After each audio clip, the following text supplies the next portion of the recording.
Mga bossing, no, unboxing tayo, no. So nandito tayo sa sasakyan, unboxing tayo dito. So napakaganda ng nito, product na to sa mga gusto pong kumuha. Puritas Pride Philippines po ang seller natin. So unboxing natin kung ano to.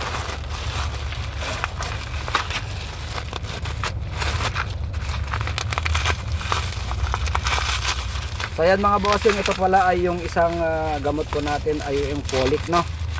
Folic acid po ito sa mga gusto pong magkaanak. Ito po ang ginagamit po, folic acid and garlic extra. Ito pong garlic extra ay ito po yung gamot sa mga mataas ang presyon. At ito po ginagamit din po ng mga gusto magbuntis kasi good for heart, kasi garlic po siya flavor. So ito naman na folate 66 mg ay napakaganda po sa mga gusto pong magkaanak. So check out na, lagay ko na lang po sa yellow basket ang description at sa comment section. Thank you for watching mga bossing. Legit po itong seller na to, dito kayong kumuha. Thank you for watching. Bye bye.